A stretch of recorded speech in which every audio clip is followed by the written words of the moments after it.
Okay, this video is for anybody who is currently shopping for a 718 Spyder, or really maybe any 718 open top car. It's also for anyone who's frankly a current owner, because you may agree or disagree with some of the points we're getting ready to make. And so my girlfriend Meredith and I just got done, and I'm looking at the odometer, just got done putting 698 miles on my 2021 Boxster Spyder. So today is Saturday. We left for the beach on Monday, and so over the course of the past 4 or 5 days, whatever it is, we put right at 700 miles on the car. We came up with a list of sort of observations, things to think about if you are a potential owner of one of these cars, and most of this stuff is very positive. Like, I'm gonna go ahead and give you a spoiler alert. This car, you want one. And this is coming from a guy who owned a previous generation Spyder, a previous generation GT4, actually 2 of those GT4s. And so that's the setup. Without further ado, let's get into it. I want to talk about the air conditioning. Part of our concern, like in thinking through whether or not we wanted to take this car on this road trip, had to do with the fact that in North Carolina this time of year, it's like 100 degrees down at the coast. And so part of our thinking was, man, it's just going to be too hot, even with the top up. And that was not the case. Like, I think that when this car is closed, when the top is closed and you have the AC on full blast, it is just as good as a coupe. My thinking was that it was going to kind of radiate through and make the cabin hot, and that just wasn't the case. Do you have any comments to make on that? I was pretty comfortable, and I don't feel like taking the convertible versus like the GT4, like we were considering, made much of a difference, because we stayed pretty cool. Yeah, I agree. Other than it being 100 degrees down there. So we just did the final stretch. That was, I don't know, an hour and a half, and we did it with the top down. And this is really interesting. We had the AC blasting, which, believe it or not, with the windows up and the top open, you kind of get some of the cold air. But like, you're not going to get around the fact that if you were sitting in the blazing sun, even when the car's moving or not moving, like, you will get hot. So you just got to be prepared for that, you know? And if you are concerned about that, or you're wearing your school clothes and you're not wearing your play clothes, then close the top on a hot day. All right, so this car has buckets. We have talked a little bit about that in a previous video. For me, once I'm in these buckets, love it. On a trip such as this, where you're in and out and in and out and in and out, it sort of got tedious. I've been very comfortable. I think when you get in the car, you know, you're settled in and it does hug you nicely. We don't drive this car that often back home, so I just haven't been used to getting in and out of the car. It feels like you kind of have to fall into it because it's so low to the ground inside of the car. But having to do it for a week straight, you kind of get used to it, and you get the hang of how to get in and out of the car, because you really do have to pull yourself up and out and then gently plop yourself down into the seat. Yeah, like, until she started perfecting the method, until she got hurt a few times, she would almost like forget that it wasn't a normal seat, and so she'd, you know, come in and think she was gonna like reach the bottom, and then she realized she didn't, and it was too late, and she'd fall in.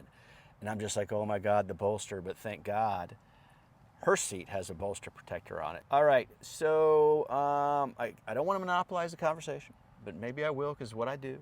The next point I want to make is, every time I knew that I was going to get to go drive this car, whether it was going to be, you know, the short 7-minute drive to dinner, or, you know, the last leg of the trip this morning, I get excited. There's like, it's an event for me to drive this car. I love starting it up.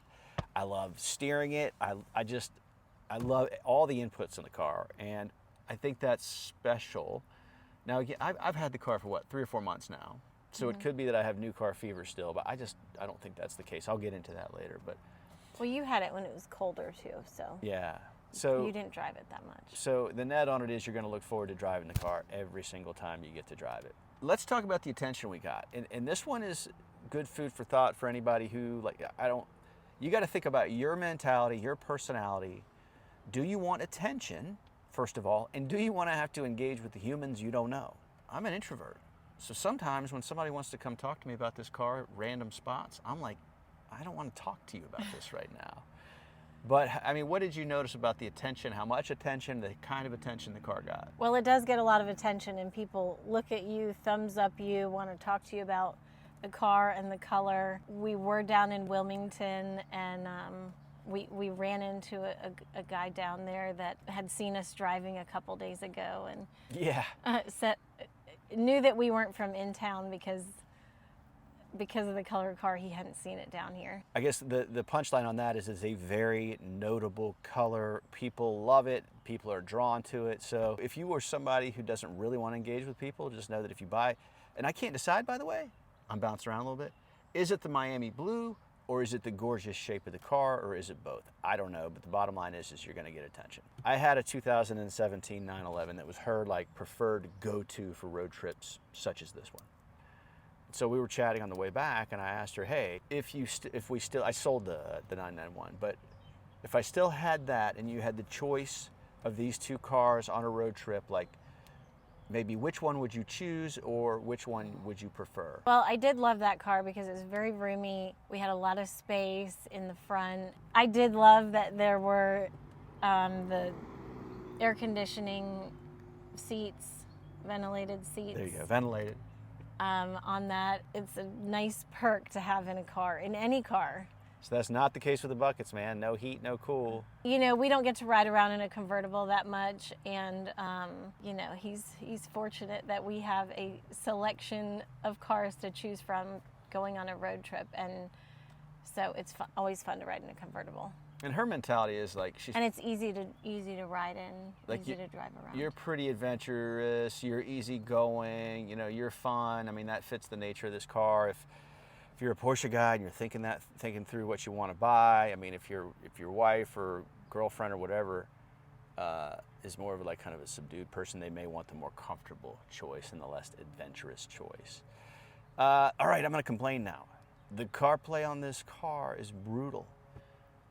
Here's why. Like, you've got to plug it in unless there's some sort of, you know, mod out there or available Bluetooth option for CarPlay that I'm not aware of. I haven't really looked into it. But like having to plug the phone into the armrest in order to get CarPlay to work is sort of a tax. Now my cord is short, so you want to get a longer cord and maybe a phone holder to set the phone on, because without it the phone's sort of tethered and it's got to sit in your lap and whatever. So it's just not ideal. But what I really hate about it is if the plug even gets moved just a little bit, it disconnects the phone, even if the phone is still connected. So we fought with that, and I like CarPlay. It's better than what's on the previous generation, which is no CarPlay unless you modify the head unit, is my understanding. So just something to think about. And by the way, Porsche, just get it right. My Bluetooth CarPlay on my Macan is shit. Her phone's synced to it, my phone's synced to it, so if the two of us get in the car, it doesn't know which one it is. Sometimes it just freezes. Get it together, Porsche. All right, parking at a hotel. Talk to me. Particularly in the valet line. Well, he's very impatient, and he doesn't like holding people up, and he doesn't like other people holding him up. So he's like, we've got to go, go, go. People get out of my way, and then when we're trying to unpack, he's like, we have to go, go, go, so we're not in other people's way. So with this car, you're really talking about a jigsaw puzzle packing strategy that is thought-provoking and can be a little bit demanding. So the problem is, if you're trying to pull your luggage out of your car, this is a little bit easier, but it's still something to think about. When you're unloading at a hotel, everybody's looking at you, everybody's waiting, people want to talk to you about the car, by the way. You're trying to take your shit out. That can be a little stressful. What's even more stressful is when you're trying to pull out in the morning. Cars in the line, there are people around, again, trying to talk to you, and people behind you trying to get their shit out, and you're having to very carefully pack your car. Like, that's a little bit of a tax. So pack strategically. And along those lines, if you're gonna go somewhere with your wife or your girlfriend, it's gonna be some quaint town, they're gonna have like wonderful antiques or whatever the hell you want to buy for your house. I mean, you're gonna want to leave a little bit of room in the car. At least for small things you're not gonna have to ship home.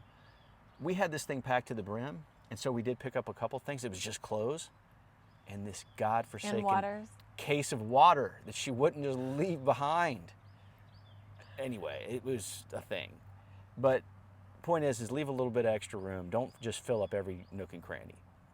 All right, let's see. Gas mileage. You're going to get good gas mileage even if you're in the gas quite a bit.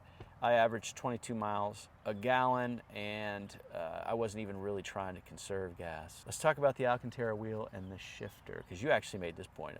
Well, I mean, we're both pretty particular about things being clean and our hands being clean and not eating in a car, not leaving crumbs, not being sticky. And he did not want sticky or sweaty hands on his steering wheel because it'll kind of mat down the wheel. So when he's just talked about having to be extra careful with this Alcantara wheel in this Spyder. It's just a little bit more friction in your use of it. And what I mean by that is just one more little thing you got to think about and pay attention to. So, hey, I'm going to stop by Sheetz. I'm going to get some gas. All right, I'm going to get a Quest protein bar. They're terrible for you, but still. You know, you can't get your fingers sticky because then you're like, holy shit, I'm going to get it on my Alcantara, race text they call it. And that's not what I want to have happen. So this goes for any of these Porsches that offer a race text wheel or a leather wheel. Be thinking about that. You know, are you prepared to wear some silly driving gloves like some guys do? No offense, not for me. Or are you prepared to wash your hands before you get in the car every single time? Okay, I got 2 more points here. Tell me how you feel about the ride quality of this car. Very smooth, very comfortable. It is loud, but I'm kind of used to the cars being loud by now. They're all loud. This one is loud with the top up. I think it has to do with the buttresses here in the back. Like, they catch wind, which would make sense just from an aerodynamic perspective. And so it's almost like you have 2 sails that you're dragging along behind you. In terms of the suspension, I mean, so good. And what I mean by that is, like, when you want to rip a little bit, you're on entrance ramps or exit ramps or whatever, like, very confidence-inspiring car goes exactly where you point it. And sometimes that comes at a cost in terms of quality. You know, it knocks you around and it's very stiff. And this thing is the perfect balance. So that brings me to my last point. And for you longtime viewers, hate away, laugh away in the comments. This car right here for me is a never sell. And let me tell you why. I had a 981 Spyder sitting beside of a 981 GT4. I ended up selling the Spyder in favor of the GT4, and then I ended up selling the GT4 because who knows what the bright shiny object was at the time. A couple years later, I ended up buying another 981 GT4, and I share all that to say, clearly I'm a fan of the 981 platform. I really did regret selling my Spyder off and on for the past however long it's been. I've missed it to some degree or another. I'm back in another Spyder. At first, I was kind of disappointed with this particular generation and the character of the motor and all that kind of thing. But now that I've done 700 miles in 4 or 5 days, like, I understand the car. So between the fact that I'm tickled to death to be in a very special Porsche, this mid-engine Spyder, I mean, yes, that's awesome for me. I love the 718 platform, and I know what it's like to lose something you want. So I don't want to let that happen. And, like, really for me, the clincher is the Miami Blue. I love it every time I look at it. It makes me happy. And yeah, I complained about the attention a little bit, but it's still pretty cool to see the effect it has on people because it's always positive. They're just so drawn to it. If you're thinking about one of these cars, look for one in a special color. Know that your significant other is going to feel good about road trips in it. Be thoughtful about the buckets. Do you have any closing thoughts? I think it's a great car. I think if it's going to be your only Porsche, you might want to consider another one just because you might not want a convertible all the time. And no back seat at all. And no back seat at all. I mean, especially the top down kind of messes your hair and makes you sweaty. But overall, you know, if you have another daily driver, then I'd go with this one. So there you have it. I'm now going to let you go. If you haven't already subscribed, please do. Comment, like.